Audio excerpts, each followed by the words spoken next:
February 2005. What started as an ordinary solo camping excursion took a sharp turn into something far more disturbing. Nikki, a backcountry solo adventurer who documents her trips on her channel Nikki TV, headed deep into the wilderness, pushing through roads still bearing the wounds of a hurricane from months before. The trek itself was brutal: mudslides, eroded paths, trees brought down by the storm. But it was the forest itself that would put her nerves through their paces.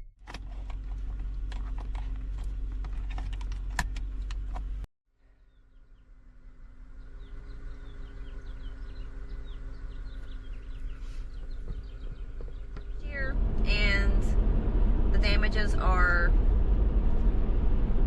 they're extreme. But yeah, so some of the roads are a little rutted and messed up from the rain and the mudslides and the trees that fell over. But yeah, I'm a little nervous. I got it. It really makes it easy for me to get in and out the back of my 4Runner. Also, when I put up my rain tarp that connects to the back of my 4Runner, when it comes time to take it down, when it's raining, this gives me a clean... Once camp was set up and the area partially cleared, Nikki headed out for a brief hike before the sun went down. That's when it hit her. Loud, deliberate knocking sounds reverberating between the trees. She tried to dismiss it at first, maybe an animal, maybe the wind. The knocking eventually faded, but that gnawing sense of unease refused to follow. I thought I heard some knocking coming from that direction.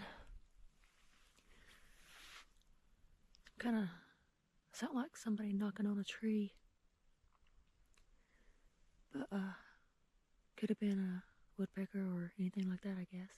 Back at her campsite, she began preparing for the night ahead, hanging up lights and calling her husband out to join her. What was supposed to be a calm, quiet evening turned into anything but. The two ventured down a nearby trail and came across something that stopped them cold. A massive impression pressed deep into the muddy ground, bigger than either of their own footprints and far too deliberate to ignore. Then the strange flashes started, odd reflections catching Nikki's camera lens, faint but recurring, as though something just outside their line of sight was moving through the trees.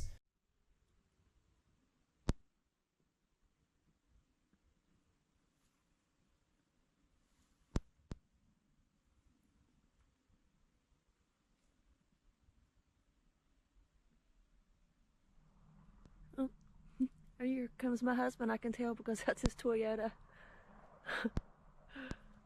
Oh. You can barely see his headlights coming through the mountain.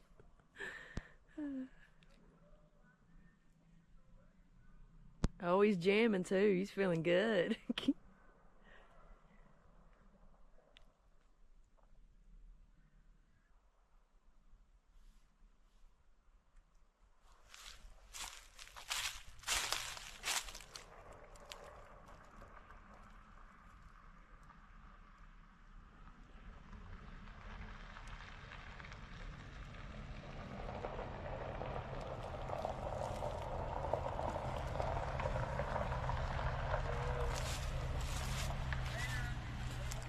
The tension between them grew heavier. The quiet felt charged.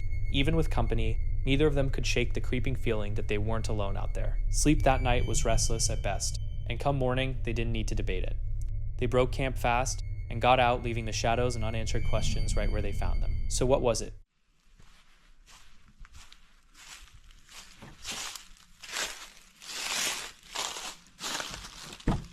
Hello. I heard you coming from so far with that music. But it still took you a long time to get here. Well, it's How was your little nighttime drive? It's mostly daylight all the way till just a minute ago. Did you pass that truck? Yeah, I passed a couple. Local wildlife, some unseen observer, or something that doesn't fit neatly into any category. Some people watch this footage and immediately recognize the signs: tree knocks, oversized tracks, visual anomalies, all textbook markers of a cryptid encounter. Others chalk the whole thing up to coincidence, but one comment in particular really nailed it. I absolutely believe in Bigfoot. I'd be in awe of you for stealth camping alone out there. I'm not sure I could ever do that, and maybe that's the question worth sitting with. Just how brave would you be out there by yourself in the pitch dark? Meet Bear, a man fueled by a love of the outdoors and an obsession with the unexplained. On his YouTube channel Exploring with Bear, he brings his audience along into some of nature's most remote and mysterious corners. In this video, posted on May 5th, 2025, Bear joins forces with his friend Dee, the creator behind the YouTube channel D's Dark Adventures, for a car camping excursion into a forest that has long been whispered about as a hot spot for cryptid encounters. Both of them drawn in by the local legends, they were determined to see whether those stories had any truth behind them. Early on, the mood was relaxed and easy. They picked a spot, cooked some food, and sat around the fire laughing, fully caught up in the good vibes of the trip. Then, without warning, a chilling sound tore through the stillness of the trees, snapping them right back to the reason they'd made the journey out here. That was loud, that was the same thing. I got that on camera. Did you? I think I need to. Yeah, I'm recording, yeah. I need to pay you. Without a second thought, Bear and Dee grabbed their equipment and moved toward the noise, hoping to figure out what had produced those sudden, reverberating bangs, and maybe even get it on film. This one I was thinking maybe a tree snapped in half, but there, and I didn't get that on camera, but the second one, there's no way, Right, you know, I don't two. I don't know, dude. I don't know. I get it all So the time. so that throws me even more then, because it's not just the one. Oh, come on. It's raining. This trail here leads you straight to the lake Oh, we got two trails. and the island that I told you about. It don't look like many people take that trail. No. Something just moving over there. Dude. Wait a minute. Dude, there's eyes. Wait a minute. Dude. Oh, my camera's not getting that. I got it. Oh my god, dude. There- Dude! What is that? I don't know. Is it the eye? Dude, I can't zoom. My camera's so stinking wet. What? There's two of them. Dude! There's two. Those things are freaking huge. Hey, hold on. Man, that ain't normal eyes. Normal eyes. That ain't normal. Whoa. That was all it took for Bear and Dee to feel genuinely threatened. Whatever those eyes belonged to, whether some known animal or something far less explainable, they were too big, too unusual, and uncomfortably close. They had come out here chasing excitement, but putting themselves in real danger was never the intention. Without a backward glance, they pushed through the woods as quickly as they could, praying that whatever lurked behind them wasn't giving chase. Once they made it back to camp, the surroundings seemed still. Nothing appeared to have trailed them, yet that gnawing sense of dread refused to fade. Safely locked inside their vehicle for the night, they were finally able to breathe, though the questions kept circling in their heads. So what exactly did Bear and Dee encounter out there in the dark? A wild animal? A strange trick of the shadows? Or could it be something far more unsettling? Something that exists just beyond the edges of what we think we know? Drop your theories in the comments below. David from the channel Overland Nomad is the kind of person who wouldn't trade a rugged campsite for the fanciest hotel on earth.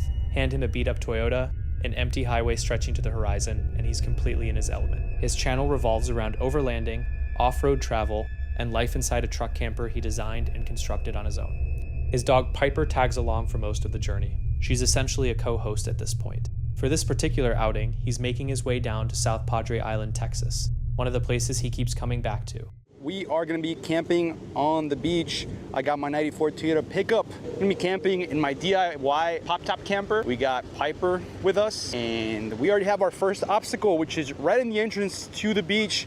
You gotta throw four-wheel drive on. All right. He scouts out a solid spot set back a little from the dunes and makes camp. The wind eventually dies down, and David has the whole stretch of beach entirely to himself. 20 miles of shoreline, completely deserted. There was one thing he noted though. Far down the beach in the distance, he could make out the dim glow of headlights from another vehicle. Just a single car. Nothing that seemed concerning. Or so it appeared. Then he gets to cooking fajitas. Right in the middle of it, he glances out the window and spots a light moving in his direction.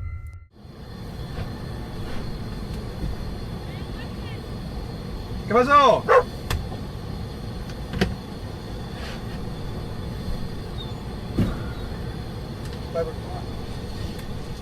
¿Qué pasó? ¿Qué?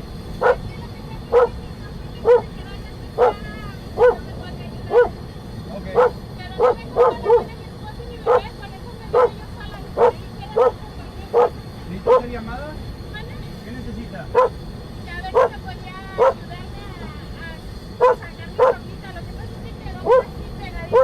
I kid you not, I was cooking and I was just having to stare through the window and I see a light like coming up, like someone walking, and I freaked me out.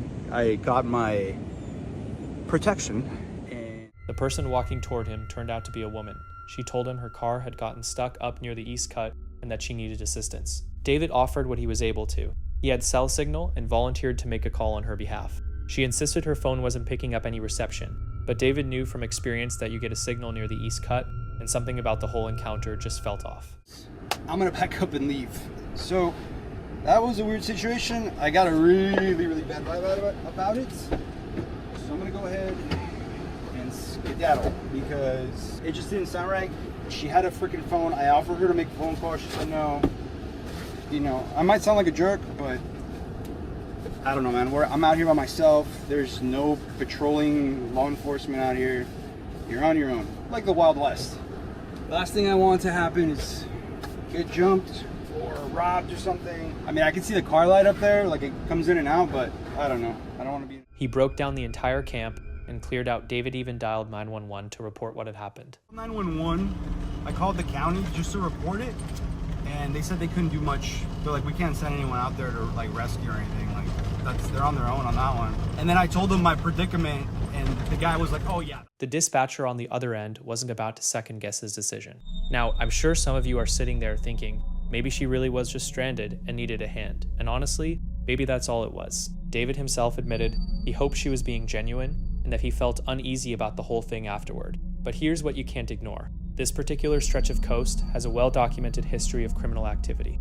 David brought it up himself. Bodies have turned up at Access 6. Trafficking is a known problem in that area, and if something goes sideways out there, nobody is coming to help you. And then there's the phone situation. You're stranded on a beach, someone offers to place a call for you, and you turn them down. That's the detail that just won't sit right. So where do you stand on this? Would you have stayed and offered more help, or would you have made the exact same call David did? Leave your answer in the comments below. I'm genuinely curious to see. Played Red Dead Redemption. I'm sure you guys have played it. You know when you're like on horseback and you go to someone's camp at night, like they're gonna pull out their rifle on you or their revolver, because you don't do that. Like, you don't pull up to someone's camp. That's just how I feel. One woman was spending time with her family and friends outside their house in Mexico when something unusual grabbed their attention.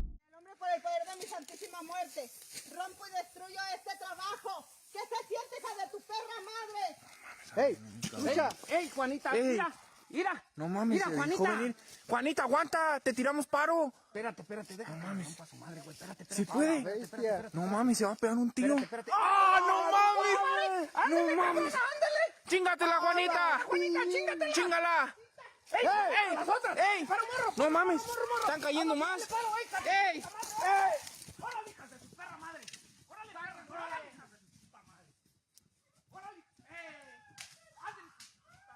It appeared to be some sort of ritual taking place disturbingly close to their property. Rather than freezing up in panic, a woman named Juanita got to her feet and marched directly toward the group. What unfolded next left everyone stunned. She went on the offensive against the self-proclaimed witches and sent them running. Juanita didn't back down from the fear. She drove it right off her land. Jenna runs a YouTube channel called Jenna Alexis, where she regularly posts videos documenting her solo camping and bushcrafting adventures. Back in November 2024, she shared footage from a trip out to a remote stretch of crown land deep in grizzly bear country, and things took a seriously frightening turn. For the first portion of the video, everything unfolds exactly as you'd expect. Jenna is clearly no stranger to the wilderness. She fells dead trees for fuel, wades across a stream, and constructs an impressive tarp shelter using nothing but paracord and some sticks she shaped by hand. She's out there on her own, the weather is cooperating, and it has all the makings of a fantastic trip. Then, without any warning, the footage jumps to her in a full panic. Rather than relaxing at her campsite, she's frantically dismantling her shelter and cramming all of her equipment into her pack as fast as humanly possible. Goodbye to the campsite that once almost was. I don't think I left anything. Okay. Barely got everything in my bag because I didn't fold everything properly. I'm just trying to get out of here. There's something genuinely disturbing about watching someone who's normally so composed in the backcountry completely lose it like that. She abandons the site she spent the entire day building and essentially sprints back to her van. It's only once she's safely inside with the doors locked and the vehicle moving that she finally tells her viewers what had shaken her so badly earlier that day. What just happened there? This morning I got here pretty early and and I pulled out to the spot that I thought was going to be my spot for the night. And I was getting my bag packed, getting ready to leave the car, when this white SUV pulled up and this guy walked out, and he walked up to my campsite, or where my car was parked, and he was like, hey, me and my girlfriend were here this morning and I left something, I'm just gonna go look for it. And I was like, yeah, sure, whatever. But I wanted to wait inside the van until he got back out of the woods and left, so that I knew he wasn't like still out there and that he wouldn't know where I was gonna hike to. So I was waiting in the car for like a while, and it started to get suspicious that he was like out in the woods for that long. And so I walked up to his car, first of all to get the license plate, but also to see if his girlfriend was actually in there. But the windows were like heavily tinted to the point that I couldn't even see in. But I walked like up and around the car, so I would assume if the girlfriend was in there, she would have like saw me and been like, hey, what's up? You know what I mean?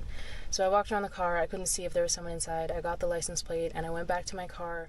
That encounter from the morning is deeply unsettling on its own. A stranger rolls up to an isolated solo camper with some flimsy story about searching for something his girlfriend had misplaced, all while sitting behind windows so heavily tinted you couldn't make out anything inside. Trusting her gut, Jenna made the smart call and left immediately. Feeling from that, so I drove my van up to another campsite. So I was already on edge all day debating if I even wanted to camp out, but I basically, like I said, I drove my van all the way to a new spot. I hid it in the trees and I hiked like away from my van, so I wasn't even on the same trail as I was like parked near. And then like 4 p.m. rolls around and I see that same car. I know it was the same car because when I looked at the license plate, I saw his back window was gone and he just had like a garbage bag over it. And I saw a white SUV pull up in the distance, and then I saw it like stop where I'm pretty sure he saw me, and then he turned around and left, and as he was leaving I saw that like garbage bag on the back. I was very uneasy, like why did I see that man twice? Why did I never see his girlfriend that he mentioned? Why was he driving around a bunch of different campsites all day? I also don't like the vibe I got from him in the first place. She drove several miles out and found a completely different location, deliberately concealing her van well within the tree line so it wouldn't be visible from the road, then hiked off trail to pitch her new camp. There's simply no way that's a coincidence. The chances of the same man accidentally finding her hidden off-trail spot twice in a single day are essentially non-existent. Whether he was following her tire tracks or actively cruising around targeting women camping alone, the behavior is unmistakably predatory. Fortunately, Jenna had the instincts to get out before she found out what he was really after. Still, it's deeply unsettling that she couldn't enjoy a simple camping trip without facing that kind of threat. Purgatory Road has earned a reputation as one of the most bizarre and unsettling locations on the map, and those bold enough to venture deep into its territory rarely return the same way they went in. Chris Baird was one of those people, someone who actively sought out a direct encounter with whatever calls this place home. I'll just whisper into my device, please. Another voice. He made camp and brought along specialized gear designed to attract and establish contact with supernatural entities. But just as he started to settle in and get his bearings, something shifted in the atmosphere around him.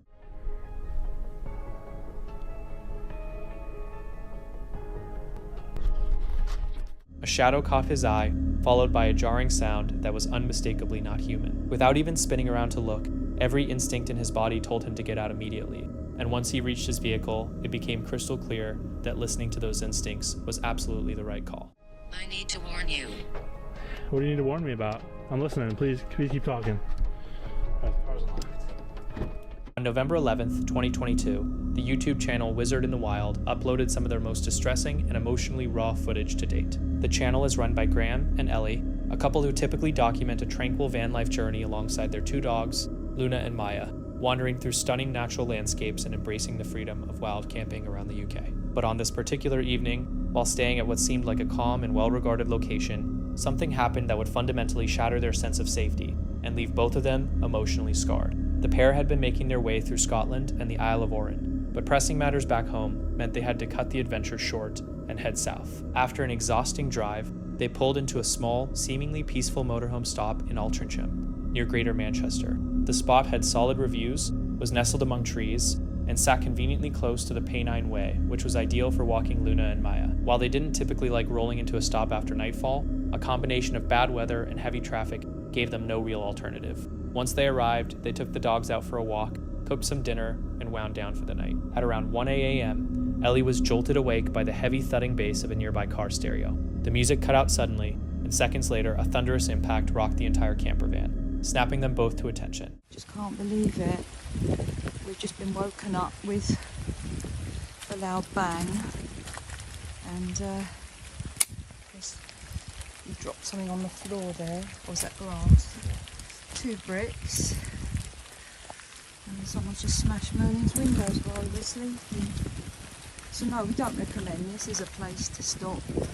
They smashed the windscreen, but Graham's hoping he can drive with that. But here's us in the middle of nowhere with a broken window and a cracked windscreen. About 200 miles from home. So, pretty awful really. Just don't know what to do. I'm still in shock, literally. Just, we heard this really loud boom, boom, boom, boom music, because we think it was just boy racers.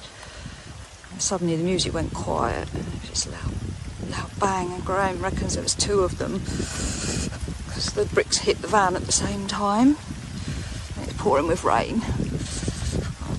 I don't know how we're going to get home. Graham's first instinct was that a tree branch had come down on the roof, until he recalled that he had specifically chosen to park clear of any trees. The moment he stepped outside, the reality hit him. 2 large house bricks were on the ground, and the passenger side window had been completely destroyed. Their camper van, Merlin, had been deliberately targeted. Looking more closely, Graham discovered that the front windscreen had been cracked in 4 separate places, the side window was caved in, and fragments of glass were spread across the van's interior. Rain was falling hard, and water was already streaming in through the broken windows, drenching the floor, seats, and everything within reach. The ferocity of the assault was unmistakable, and the emotional weight of it hit them both immediately. Despite being in shock, they began filming the damage, both to preserve evidence and to be transparent with their audience about what they were going through. A fellow camper who had been disturbed by the commotion came over to offer a hand. In this camper van, we don't even know their name, bless them, were absolutely lovely. They're moving on too. They had some black bags and some Gorilla Tape, so we've Graham's taped up the windows. I'm just hoping that it holds till we get home. It's a bit just gonna have to go home really steady. Hope for the best. Right. No, not really, but what can you do? Just want to get out of here now. We'll probably stop up the road and make a cup of tea or something, but for now we just want to go. Just so upset. I mean, I'm glad that we're all okay, and that's the main thing. But what a horrible thing to do. I wouldn't recommend this place as an off-grid.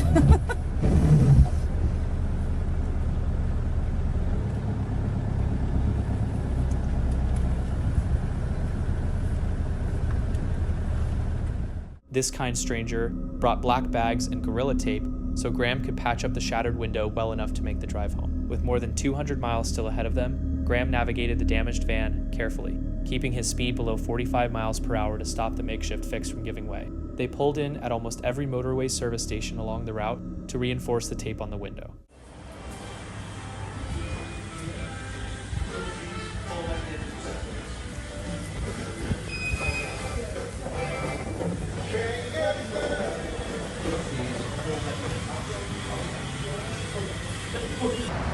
So thanks to Jake, we've managed to make a temporary repair.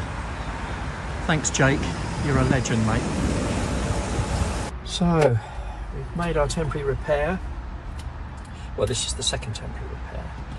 I've got just enough room there to see my rear view mirror. So, we should be safe to go. Even though traffic was light, the relentless pressure of reduced visibility, crawling speeds, and the raw shock of the night made every mile feel like a battle. As they continued homeward, the emotional weight grew heavier. Ellie, who lives with PTSD, had come to think of Merlin as her sanctuary, a mobile safe haven that had helped her reconnect with life beyond her front door.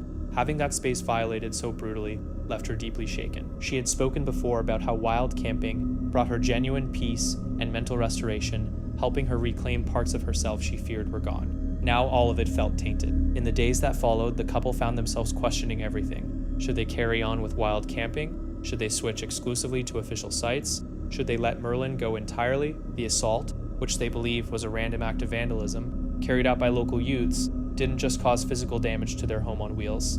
It left psychological wounds on them both. Ellie described how the sight of strangers approaching the van now triggers her anxiety, and how neither of them could feel at ease in spots that once brought them nothing but happiness. Both Graham and Ellie spoke openly about the helplessness and frustration they felt. The stop had been selected carefully through a trusted app, the reviews gave no cause for concern, and there had been no visible red flags. Their only regret was arriving in the dark, which meant they couldn't properly assess the area. But at the end of the day, they did nothing wrong. The responsibility lay entirely with whoever threw those bricks. The couple has since had the windscreen and side window repaired, their insurance came through for them, and Merlin is roadworthy again, but the emotional healing is a much slower process. They've thought about scaling back how they use the van, perhaps limiting it to day trips or only visiting certified campsites, though neither option feels like a satisfying answer. Ellie admitted that she felt as though something deeply precious had been stolen from her. The ability to immerse herself in nature and then retreat into a warm, secure space had been yanked away in a single moment. Graham felt it too, describing how he now catches himself being on edge and suspicious, even during something as ordinary as a walk in the park or crossing paths with a stranger on the street. The couple were candid in admitting they still don't know what comes next. Their intention in sharing the story wasn't to put people off van life or wild camping, but to be honest about the fact that incidents like this, however uncommon, do happen, and that there's no shame in acknowledging the emotional toll when they do. This night changed them both, and quite possibly their whole relationship with van life, in ways that may never fully fade. Picture yourself deep in the forest after dark. No strange sights, just sounds you can't explain. Say hello to Corrine and Chelsea, a duo of content creators who fill their YouTube channel with vlogs, fun challenges, and feel-good moments, all driven by a mission to uplift and motivate their audience. Their videos are typically cheerful and carefree, but this one veered into something far more unsettling. For this particular outing, the two chose to camp in one of Britain's most notorious locations, Darking Woods, grimly nicknamed the Screaming Woods. This stretch of forest carries a deeply troubling reputation. Over the decades, countless visitors have reported hearing inexplicable wails echoing between the trees, and, even more disturbingly, a number of bodies have turned up in the area under baffling circumstances. Drawn in by the haunting folklore, Corrine and Chelsea decided to brave a night inside this foreboding forest, eager to discover whether the legends held any truth or were simply stories passed around to frighten people. They braced themselves for something creepy, but nothing they imagined came close to what actually awaited them. It's July 22nd, 2024. Buzzing with a mix of nerves and anticipation, Corrine and Chelsea head toward Darkening Woods. The moment they arrived, they pushed straight into the tree line, searching for the right spot to pitch their camp, with no idea that this would become a night permanently burned into their memories. Though, like, you can only imagine what it's going to be like in pitch black. Yeah. Oh, is that a map? Oh, no camping is allowed in this woods. Oh my god. Well, we're doing it anyway. Well, we found a spot. We're not too off the path because we had, oh my god, we had so much to carry. Wow. Is this the base? Oh, it's mosquito. It's got mosquito thing in it. Mosquito net? Yeah, built in. Look. Is that the base? No. Yeah, this is the inner. Oh, that's the inner. That's what the poles go through, right? Yeah. Shimmy it all the way round.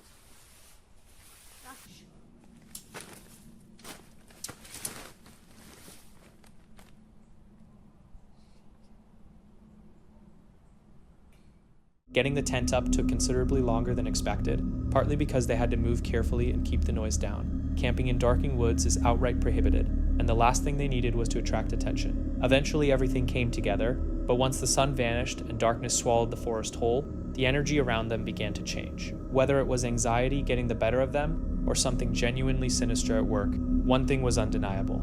As the night deepened, the feeling that something else shared those woods with them grew harder and harder to shake, and they were only just getting started. It's completely pitch black now.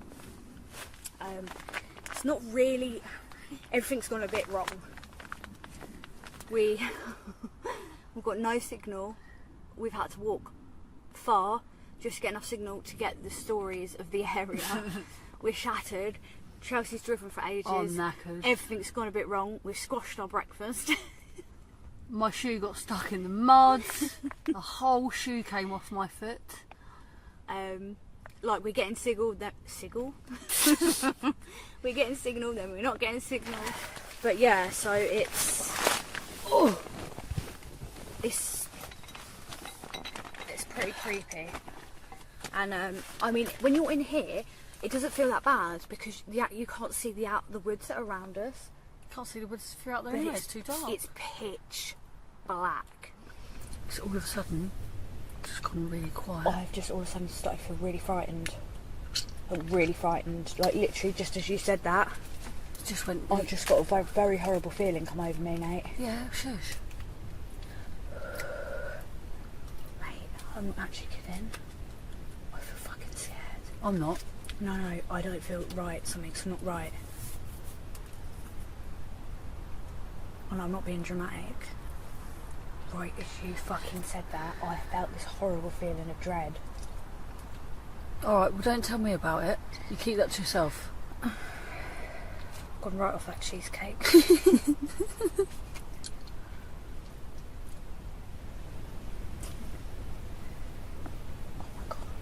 What? I'm freaking myself out. Like, stop. You are? It was just weird that I felt that right when you said it. Because when I spoke, it echoed through the woods. The girls do their best to keep spirits up, trading jokes and swapping stories to take the edge off. But there's no hiding the fact that something doesn't feel right. That low, creeping dread sitting in their chests refuses to budge no matter what they try. Even so, Corinne and Chelsea aren't willing to give up. They hold on to the reason they came out here, to stare down their fears and get to the bottom of the legends. They push past the discomfort, trying to hold themselves together. But the forest clearly had its own agenda. What? Yeah, me burping like that. It's terrible.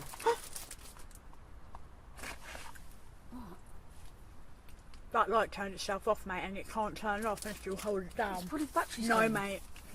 The battery's probably going. Mate, I barely used it. Mate.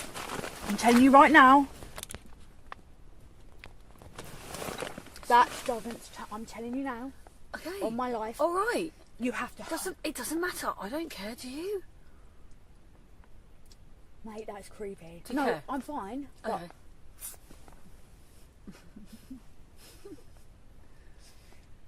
Oh my God! Stop. Stop I'm it now. telling you now. Just stop it now. Just leave it off. Just leave it off. It's running out of battery. Right, I'm putting this on because if that one goes out, I'm scared. No. Yeah. It's running out of battery. That's all. I'm telling you now. I haven't used it. It's just running out of battery. That's all. And do you know what? Maybe it is running out of battery. Maybe it is, but I've got a logic explanation for it everything. could be running out of battery. But I've never used it except for that.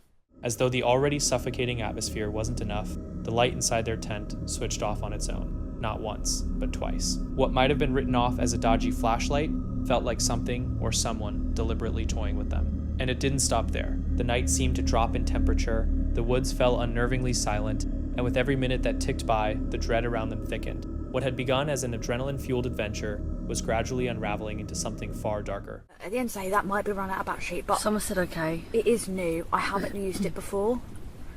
And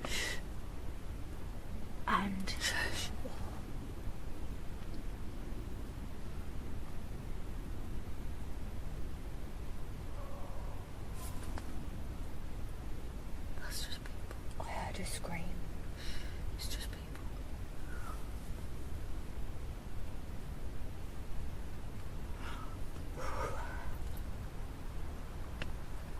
Should we go to sleep? Should we go to sleep now?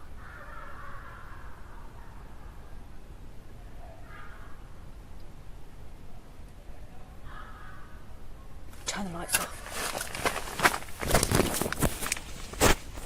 The car's there. Yeah, I know. But mosquito in there. I've got it. We need to stay quiet because there are people. That wasn't a ghost. That was a person, and we don't want people seeing where we are because people like fucking scary people. That was people. That wasn't a ghost. Obviously, my battery's gonna die. Oh no! Shit, where's the power bank?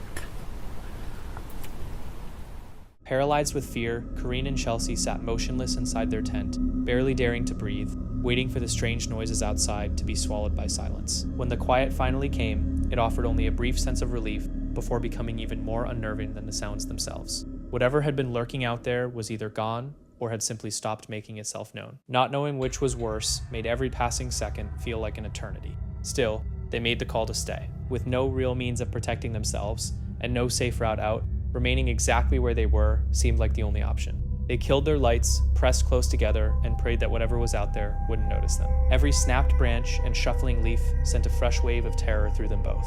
Somehow, they made it to morning. though sleep was barely part of the equation. Happened. There was a few creepy things that I wished we'd got on camera.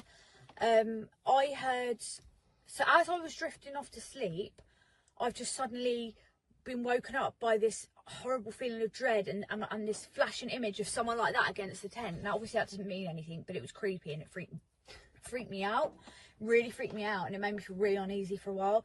Anyway, I ended up falling back asleep again, and then I don't know what time it was, but about 3ish. Was it about 10 past 3? I woke up. Was that when the rustling? Yeah, because you said there was rustling around the tent, like quite a lot. Obviously, it could be an animal or something. Yeah, obviously. but it was like someone was touching the tent. There was nothing. Mate, it was like someone was in the tent, like in the conservatory bit. Oh god. So it was like rustling and rustling, and I thought, I woke Corinne up and I was like, Corinne, is that you? Can you hear that? And she just goes, because I was half asleep. She's half asleep, actually. She just goes, no, it's not me, I'm dead still. And then just went back to sleep. And then it continued for a little while. But the thing is, with that rustling noise, there was no noise before or after it. It just kind of appeared at the end of the tent, and it was just like, oh my god. And there was nothing. The wind wasn't really bad. It did then start to rain. It was raining. That had an effect on, you know, maybe hearing stuff. Other stuff. We did hear branches breaking, but it'd be once in a while a branch would snap. Yeah. So it wasn't like sort of footsteps were walking and snapping. It was just once in a while a branch sounded like it got trod on. But we kind of just tried to ignore it, because at this point we couldn't really film, because we didn't want to have. No. If we do something less again, we're gonna have to like. We didn't want to make a big deal out of something that potentially wasn't anything. Well, there shouldn't have been branches snapping. There's not really animals heavy enough. Like there's deer. Despite having just survived one of the most harrowing and sleepless nights of their lives, the only thing that truly mattered was that both of them came out of it unscathed. But the terror they experienced was absolutely genuine, and the unexplained sounds and relentless sensation of being watched weren't things they could simply brush aside once daylight returned. One thing was beyond question. This would be the first and very last time either of them ever set foot in the notorious Darking Woods after dark. So, would you have the nerve to spend a night in the screaming woods, or do you think there's a perfectly rational explanation for everything Corinne and Chelsea went through? Either way, it's a reminder that the experiences we can't make sense of are often the ones that never truly leave us. The following footage comes from a channel called Nomadic Habits, a YouTube page dedicated to documenting the full-time van life and off-grid camping lifestyle. Their content centers on the real adventures and hardships that come with living on the road, frequently in isolated, nature-heavy environments. The date is January 25th, 2023, and the crew finds themselves at a campsite in southeastern Texas, dealing with the destruction left behind by a tornado that came dangerously close to their camper. The Twister touched down nearby, leaving a trail of chaos in its wake. Trees ripped from the ground, fences demolished, and campers and carports flipped completely over. Somehow, against all odds, they managed to stay alive by taking cover in a roadside ditch. Lawbell where? Oregon? At 50 miles per hour. So what he just said? I have no idea. Orange. Where's that at? Here, we're in orange. We literally are in orange right now. Yeah, but there's not a storm over us. Orange is also really wide. Yeah, it's like way left western. Okay. Okay, hold on. It's getting smaller. Yeah, that's. Oh, it went above us. Yeah, that storm is no longer a warning anymore. A tornado warning for southwestern Beauregard Parish in southwestern Louisiana, southwestern Newton County in southeastern Texas, southeastern Jasper County in southeastern Texas until 4:45 p.m. Central Standard Time. At 4:12 p.m. There's still one south of us now. Yeah, a little bit. Thunderstorms West, capable of southwest. producing both tornadoes and extensive straight line wind damage were located in Texas.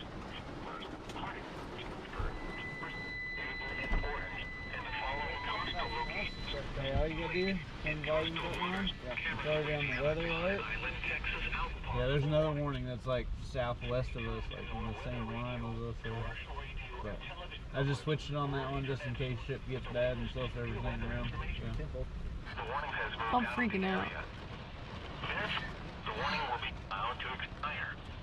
See, warnings are expiring. No, it's not. It's not. It's still there. It's still on the radar. up north of us it's expired, but like on top of us, look at that, it's on top of us.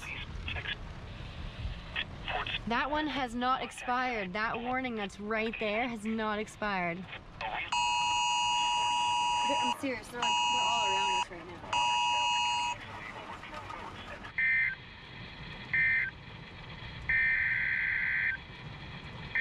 Babe, seriously. Where do we go? What do we do? I'm having a panic attack, and they're getting worse. Seriously, are we okay? We're not okay. This is not okay.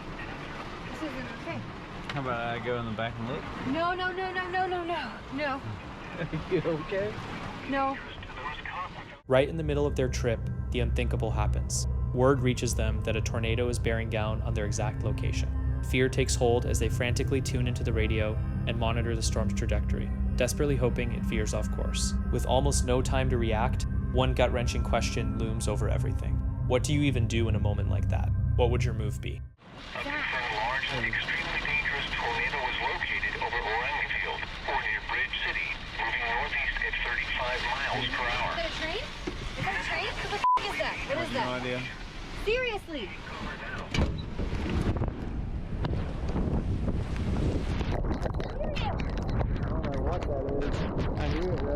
Jack, do we even go over there? Seriously? What the f***? Says over Bridge City. It's coming right at us. Jack, what do we do? We calm down. That's what we do. That's a tornado. Stop! Move! Stop! Get in the back. Stop! Get in the back. Stop! Get in the back. Stop! Get down with Marley. Around 4:50 p.m. Central Standard Time. It's only around 4:50.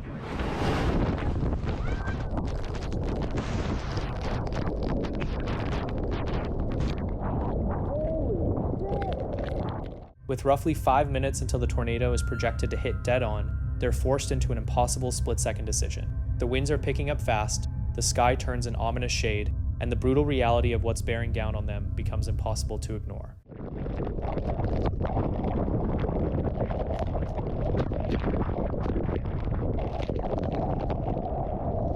Baby, come on. Come.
Look, his camper got... You okay? Ow! Come on. Get myself all dirty. Baby, that was a tornado. Look, his camper fell off the jack stand. What? His camper fell off the jack stand. You see the neighbors? Yeah. Camper fell over. Oh. Out of options and out of time, they scoop up their dogs and dive into a water-filled ditch. Their only shot at making it out alive. Drenched, freezing, and clutching their animals as tightly as they can, they hold their breath as the tornado tears through with a deafening roar. The raw power of that storm is almost incomprehensible. Yet somehow, when the dust settles, they discover that both they and their belongings came through without a scratch. The whole ordeal is a sobering reminder that out in the wild, the most dangerous force you'll ever face isn't necessarily a predator or a stranger. Sometimes it's nature throwing everything it has at you without a single second of warning. Have you ever been caught in a tornado yourself? Drop your story in the comments. And yet, nature isn't always the enemy. Sometimes it's another human being that transforms an exciting adventure into something truly terrifying. Out in the most remote and shadowy corners of the world, it's often an unexpected encounter with another person that sends a chill straight down your spine. And then you can see how big these timbers are. That's about almost a foot in diameter, the big cross timbers. So they had to put big ones in here to hold up all of this rock. And you can see right here where some of these boards are bending. Do you hear that?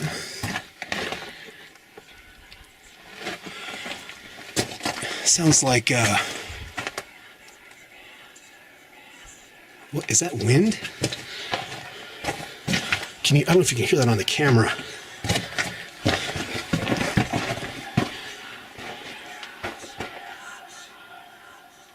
Do you hear that?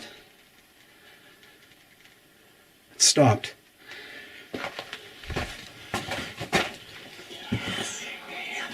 Well, I don't know what that is. That doesn't sound like wind, but that's crazy. Don't know if that's a bird or I don't know what that is. It almost sounds like snakes, but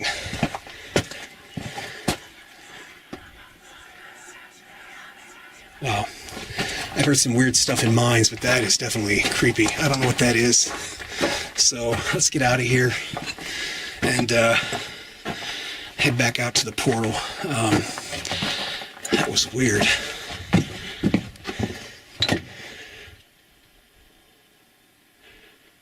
I don't hear it. Wow, that was strange. The further he pushed into the dark, ominous depths of the mine, the more he became aware of something deeply wrong. Strange, disturbing sounds bouncing off the tunnel walls around him. They carried the faint suggestion of voices, half-formed and incomprehensible, broken up by inexplicable noises that made his skin crawl. The atmosphere became almost suffocating with dread, and without a second thought he turned and ran, as though something deep in his instincts was screaming at him to get out while he still could. I know this is gonna sound crazy, but I'm laying in bed, and it sounds like... On Saturday, September 24th, 2024, a YouTuber who goes by Kenny, the face behind the channel Kenny of All Trades, headed out to Foothill State Forest for a camping getaway with his dog, looking to disconnect from the stress of everyday life. He's a big fan of van life, and as darkness settled in that evening, he soaked up a quiet meal and the peaceful sounds of nature. Before turning in for the night, he decided to take a short stroll, completely oblivious to the fact that something deeply unsettling was waiting for him. There is just noises all over. Maybe we should go for a little walk. I'm pretty sure this is how most good ideas start. Or horror movies. Check out all the acorns. That's gotta be what I hear dropping.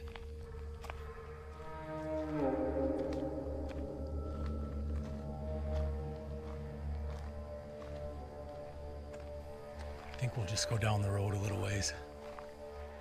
I thought I just saw a flash.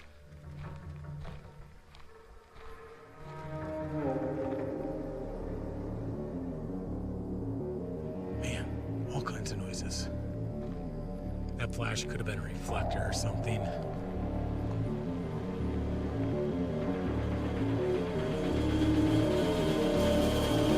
I definitely need a better light for my face though. This isn't working at all.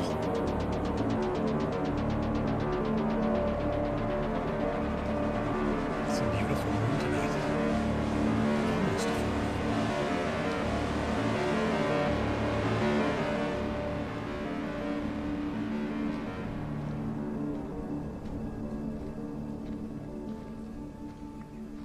Well, now I'm starting to get bats darting around the light. Probably head back to the camper. There's definitely some noise in this woods.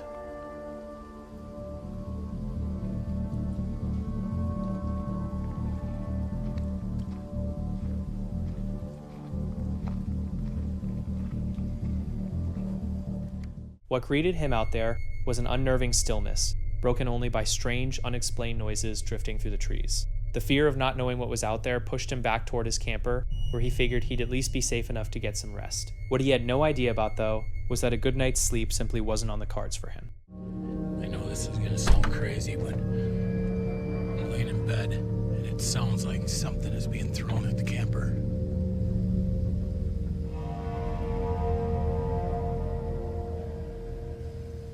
must be acorns dropping. It's like 3 a.m. I gotta go to bed. See what I'm talking about? When your mind starts playing tricks on you, these nights get really long.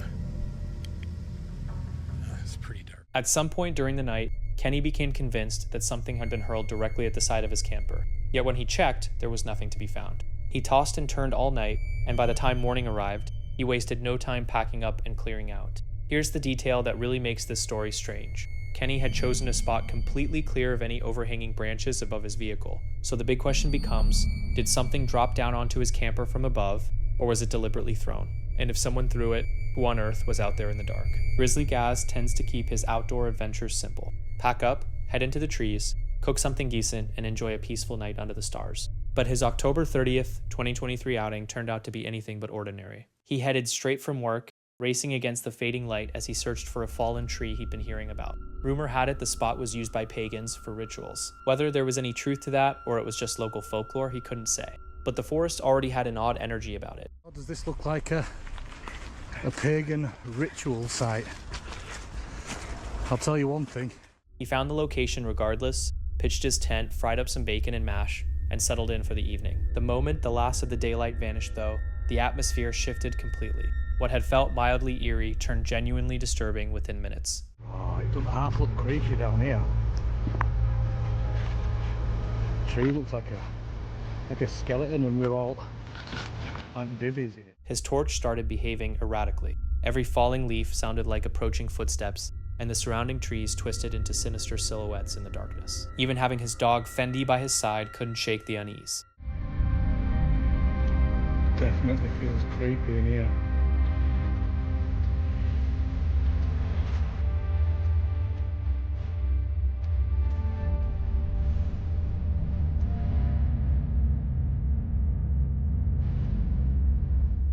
It does feel creepy down here, but that's because I've got light shining in my face and I can't see out, and there's a slight breeze in the air, so there's lots of things just dropping from trees because it's autumn now, so there's conkers and all sorts of stuff dropping out. Over here in front of me, it's all dried leaves on the floor, so every time something drops from there, it's really, really amplified. But there doesn't seem to be all going on down here. As the hours wore on, branches began cracking close by, the wind picked up, and small objects kept dropping around the tent.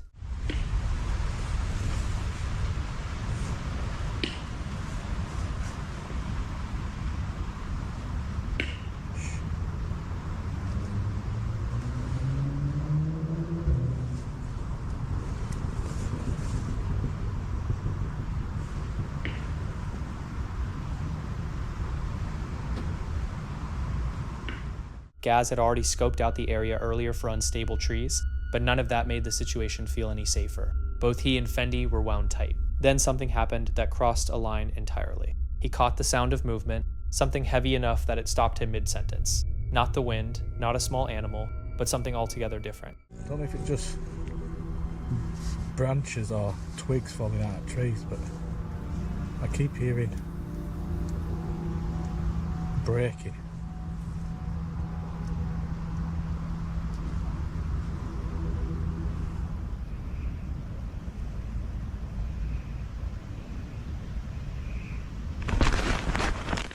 Fendi trembled at his side while the torch continued cutting in and out. Every time it flickered back on, something shifted just at the edge of the light. Gaz knew then that he wasn't out there alone.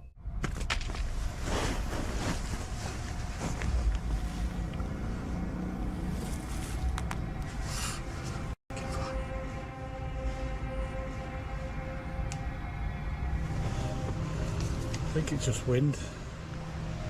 It's picking back up again now. So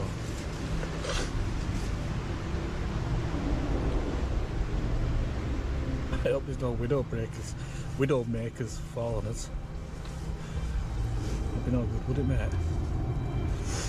Oh, yeah.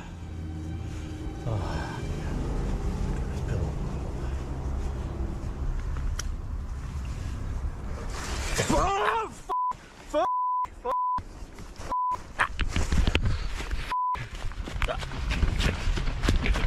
fucking hell.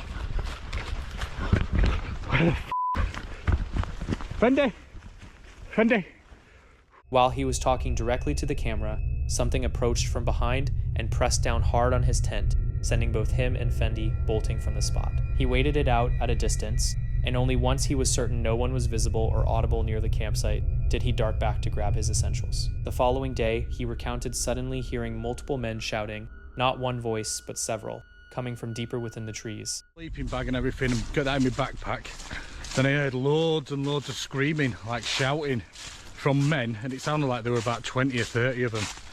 And then they all started running, and it sounded like they were coming towards tent, so I just grabbed my bag and off skis, because my keys were in my bag.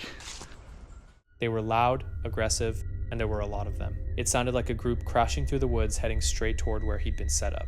Gaz didn't stick around to find out more. He snatched his bag and his keys and got out as quickly as his legs would carry him, leaving his tent and a few belongings behind. When he returned the next morning, the tent had been torn apart, his equipment was scattered, and it was obvious that whoever had been out there that night had made their feelings about his presence. Look at my tent. I had to leave my tent here because I just wanted to get out of there. And a few other bits as well that I left. Look at the state of it. Oh, come on, mate.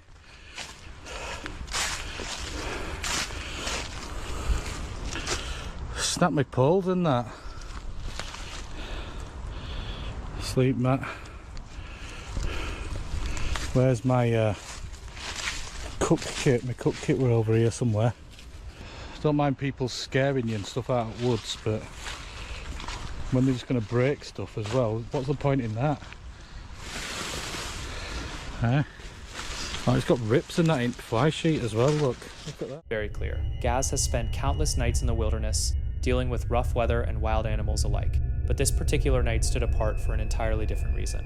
Because sometimes it isn't the natural world that drives you out of the forest. Sometimes it's the people hiding inside it. Hiking Dancer is a creator whose passion for hitting the trails is pretty much her entire identity. The name says it all. She's regularly out there trekking for days on end and documenting the whole journey for her audience. Camping used to be a big part of her content, but these days she's shifted her focus almost entirely to hiking. In the clip I'm about to share with you, she heads out for a solo camping trip along the Florida Trail. A blue blaze right now, trying to get onto the Florida Trail at a different section. This actually was the area I wanted to get to last time I hiked the trail, and I realized it was like the worst trail on earth.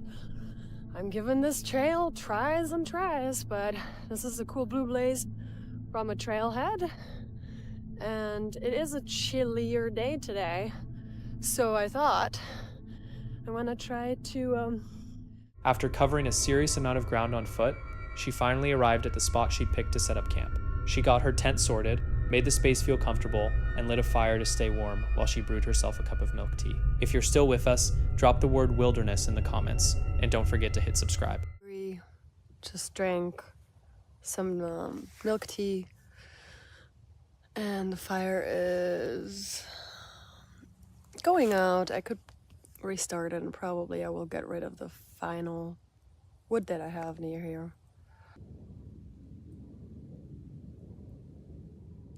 After all those miles, the exhaustion hits hard. She settles into her tent and drifts off pretty quickly, but then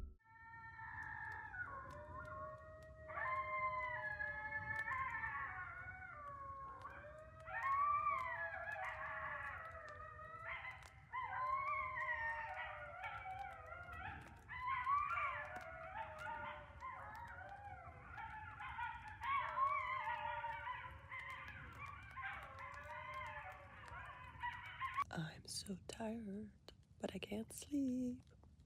So many sounds. Guess that was a bunch of coyotes just living their best life. They were really close. And it's actually raining a little bit right now, so it's like 10:30, and I went to bed at like really early. Can't sleep. Lots of different sounds.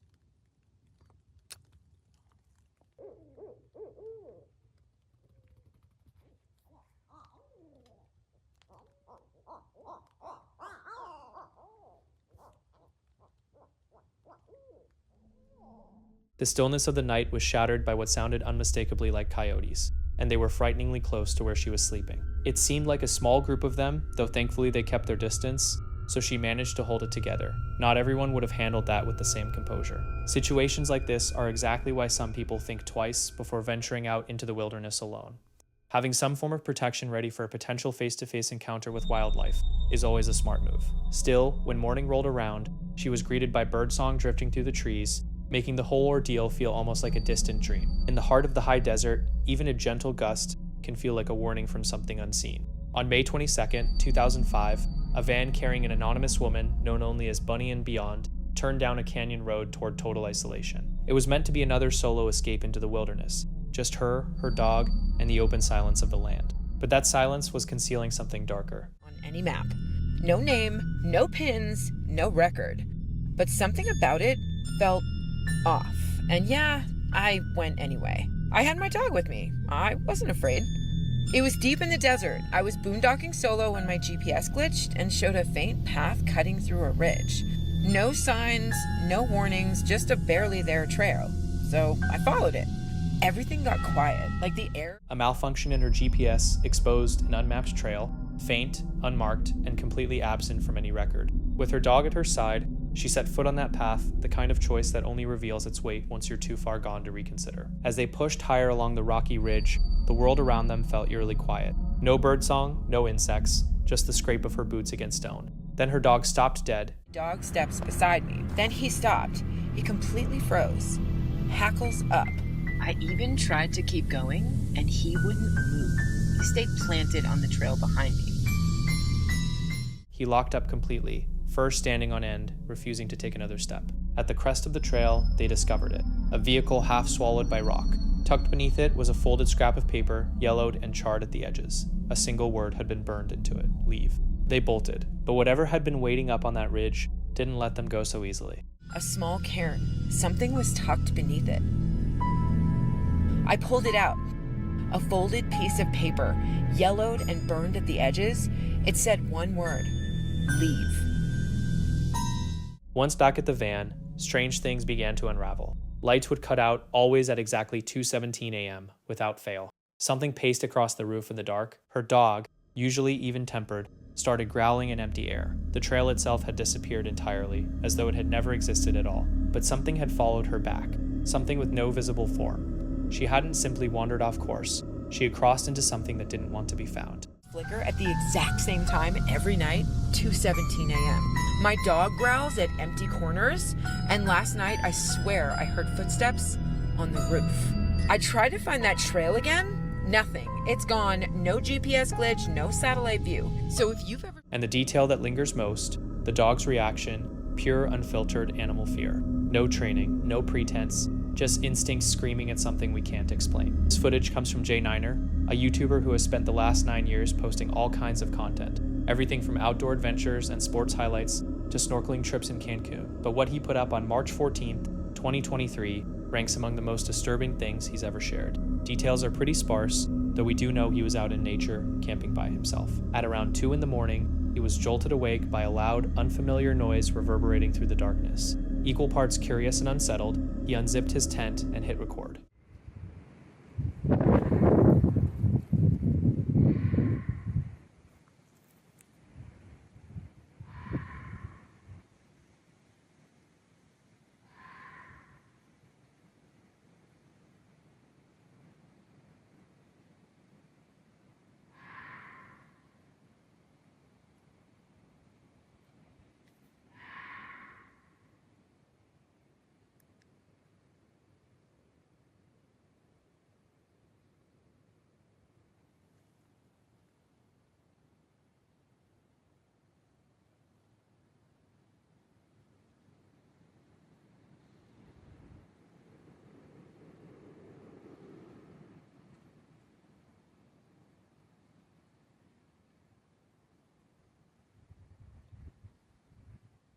The eerie screaming went on for several minutes before it eventually died down, and he was able to drift back to sleep. Even so, the whole ordeal clearly stuck with him. Being out there alone in the wild, hearing something that bizarre with absolutely no explanation, that's not the kind of thing you shake off easily. To this day, J9er says he still has no clue what that sound was. Some of his viewers believe it could have been an animal, while others feel it was just too unnatural for that. So what's your take? Was it a person, some kind of creature, or something that doesn't fit neatly into either category? Either way, this wasn't the only night that left someone with far more questions than answers. Frank is the guy behind a channel focused on venturing into abandoned mines and off-the-beaten-path locations scattered across remote terrain. On this particular outing, he's making his way to the deserted Waldeck mine in the middle of a storm. And this isn't just some random hole in the ground. The place is more than 150 years old, tracing its origins back to the 1800s. And apparently it was once a significant gold-producing operation. The mission seems straightforward enough. Drive out to a century-and-a-half-old gold mine, put a new flashlight through its paces, and map out the mine's interior. Simple, right? The entrance alone was something to behold. A massive opening cut straight into the face of the mountain, tucked beneath a natural rock overhang that offered a bit of relief from the raging storm outside. Frank scrambled over a field of boulders just to reach the tunnel mouth, and the moment he stepped inside, he noticed the temperature shift and how the howling wind suddenly faded to near silence. As he pushed further in, the mine started revealing both remarkable and unsettling details. So that goes up into the stope, and you can see up there where my light is, all of those stacked boulders on that big round timber. All of that rock is apparently being supported by this ceiling made out of wood and timbers. Okay, now here they use tree trunks up there instead of boards. That is really old school. Look at that. All those rocks. That's insane. Look from this angle, you can see that's how much rock is stacked above our heads. And that's looking back at the ceiling and where we came from. Yeah, that's pretty cool, and I think the tunnel. Among the more striking discoveries were the support structures holding up the ceiling. Not modern timber beams, but actual tree trunks left over from an era of entirely different construction methods. Then Frank reached the furthest point he could access, and that's where things took a turn nobody saw coming. Almost a foot in diameter, the big cross timber, so they had to put big ones in here to hold up all of this rock. And you can see right here where some of these boards are bending. Do you hear that?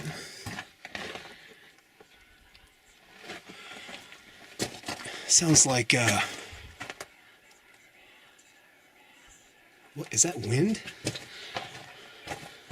I don't know if you can hear that on the camera.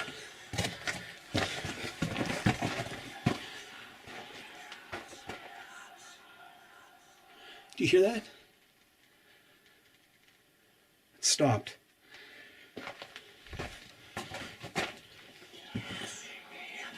Well, I don't know what that is. That doesn't sound like wind, but...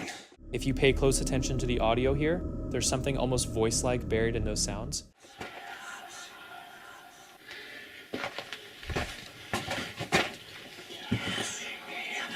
Well, I don't know what that is. Strange noises in strange places aren't exactly rare, but the way Frank responded said everything. This is a guy who has spent serious time inside abandoned mines. He's well acquainted with every sound they tend to produce. Air rushing through shafts, rock shifting, water finding its way through cracks, animals moving around. None of that is new to him. Yet whatever reached his ears deep inside the Waldeck mine was unusual enough to genuinely rattle someone with that level of experience. Now, given that Frank was standing in an area riddled with multiple stopes and ore chutes, connecting to unexplored sections, it's entirely possible that moving air could travel through those passages in ways that mimic the sound of human voices. So what do you think was down there with Frank? Were the mine's natural acoustics playing tricks, conjuring the impression of whispered words, or is there something happening in those depths that doesn't have such a tidy answer? Drop your thoughts in the comments below. A man in Brazil was sitting inside his truck late at night when he spotted a figure standing close to a nearby building. He initially assumed it was just somebody hanging around, but the longer he watched, the more unsettling it became. Unable to make out what he was actually looking at, he pulled out his phone and began recording.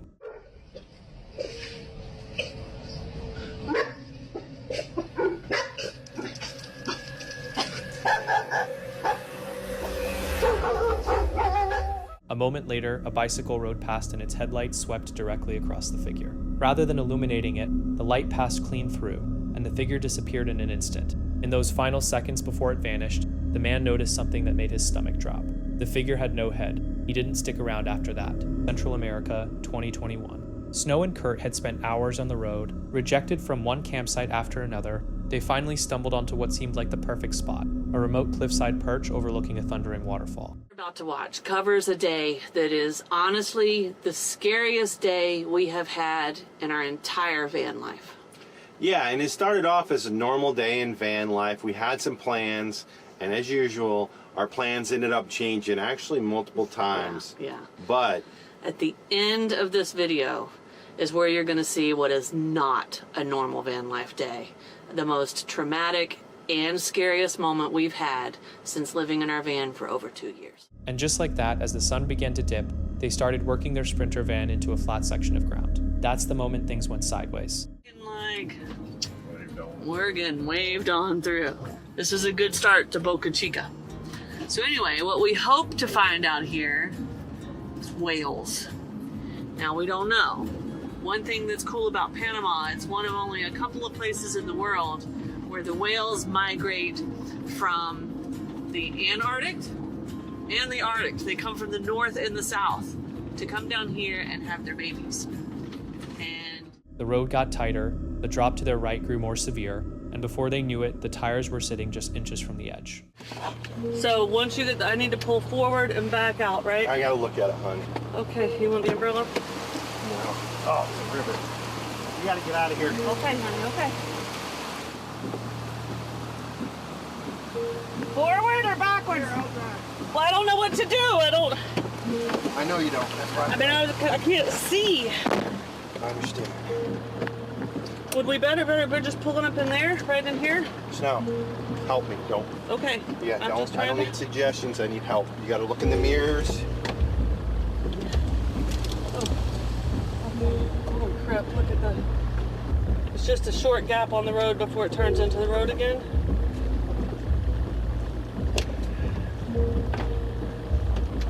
You're gonna try to back out or turn? Inside the van, Calm had completely abandoned them, Kurt gripping the wheel, Snow doing her best to direct from outside, both of them barely holding it together.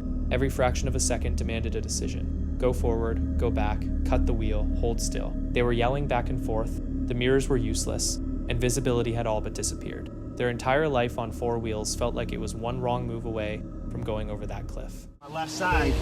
You just gotta go. Well, I can't. I'm running a new tree. Okay, pull forward here. Pull forward here. You gotta look. I need help.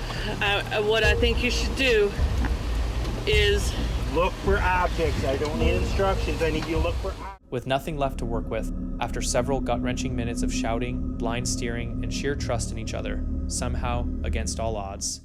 In case we did anything to the van, we should stop. I need to get up here. I want to get up a little farther forward. I don't know.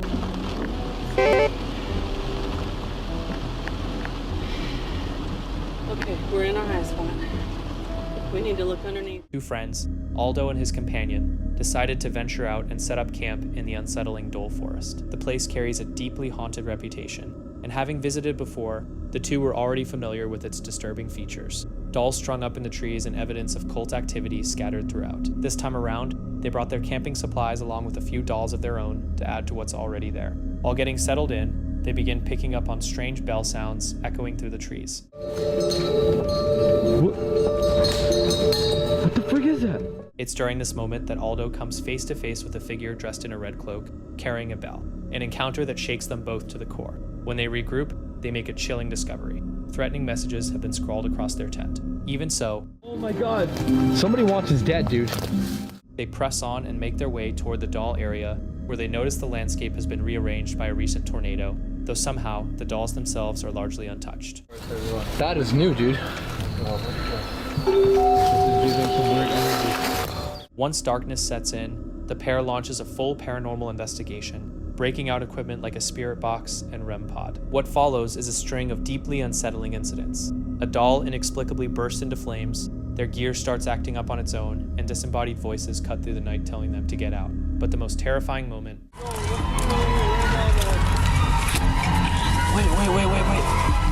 What did that? ...is still coming. Things take a violent turn when their phone is suddenly hurled down from a tree, and returning to camp they find everything torn apart, almost certainly the work of the red-cloaked stranger. With fear mounting and the paranormal activity spiraling out of control, the two make the decision to pack up and flee the forest for good.